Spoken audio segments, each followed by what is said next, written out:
1월 19일 새벽 묵상입니다. 오늘의 성경은 시편 14편 말씀입니다. 악인의 어리석음. 시편 14편. 어리석은 자는 그의 마음에 이르기를 하나님이 없다 하는도다. 그들은 부패하고 그 행실이 가증하니 선을 행하는 자가 없도다. 여호와께서 하늘에서 인생을 굽어 살피사 지각이 있어 하나님을 찾는 자가 있는가 보려 하신즉 다 치우쳐 함께 더러운 자가 되고 선을 행하는 자가 없으니 하나도 없도다. 죄악을 행하는 자는 다 무지하냐?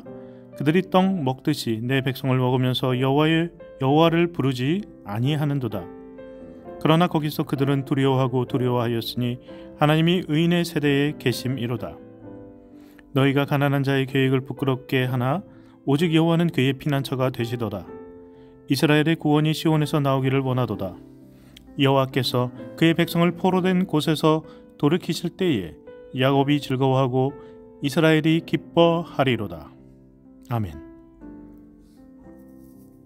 오늘의 시편은 하나님이 없다고 마음속으로 이르는 사람들의 어리석음에 관한 시입니다. 우리는 하나님이 살아계심을 믿고 있지만 오늘날에는 하나님의 살아계심을 부인하고 더 나아가 하나님과 우리의 신앙을 모독하는 사람들도 점점 늘어나고 있습니다. 오늘의 시편 1절에서 하나님이 없다고 마음에 이른다는 표현은 당시의 사람들이 하나님이 없다는 것을 입 밖으로는 차마 말하지 못하고 마음속으로만 생각했음을 나타냅니다. 하나님이 계신다고는 생각했지만 아주 멀리 하늘에 계셔서 땅에서 일어나는 일들은 전혀 모르신다는 생각을 나타냅니다. 시편은 그러한 마음을 품는 것조차 4절에서 죄악을 행하는 것으로 표현합니다. 그러나 오늘날의 현대인들이 하나님의 존재를 부정하는 모습은 보다 노골적이 되었습니다. 하나님이 없다고 마음에만 이르는 것이 아니라 말로, 더 나아가 조롱과 핍박으로 하나님을 믿는 사람들과 교회를 우습게 여깁니다. 어제 어떤 여자 가수가 개인적으로 참석한 집회에서 간증을 하고 기도하고 하나님의 이름을 불렀다 하여 하나님이 없다고 생각하며 사는 사람들에 의해 비난을 당한 일이 있었습니다. 점점 하나님이 없다 하는 사람들이 이렇게 드러나고 있습니다. 우리는 지금 그런 시대를 살고 있습니다. 그러나 다른 관점으로 보면 이 시편이 쓰인 시대의 이스라엘에서도 하나님을 부인하는 사람들이 있었으며 어느 시대, 어느 곳을 막론하고 그와 같은 사람들은 늘 있었고 반대로 하나님이 살아계심을 굳게 믿고 신앙을 지키고 세상의 타락을 막아냈던 믿음의 사람들도 있었다는 것을 우리는 알아야 합니다. 그런 면에서 오늘의 시편 14편은 우리들에게 위로와 힘이 되어 줍니다. 낙심하지 마시기 바랍니다. 어차피 성경은 아브라함, 노아, 요셉, 사무엘, 다윗 등 하나님을 거부하는 시대에 하나님을 믿었던 소수의 의인들의 이야기입니다. 2절 말씀대로 하나님은 세상을 굽어 살피시며 하나님의 사람을 찾고 계십니다. 저와 여러분이 그와 같은 소수의 의인으로 하나님께 찾아지게 되기를 축복합니다. 루터는 2절 말씀을 독일어로 번역할 때 하나님을 찾는 사람을 하나님께 질문하는 사람으로 번역했습니다. 그리고 그러한 사람을 슬기로운 사람이라고 표현했습니다. 그렇습니다.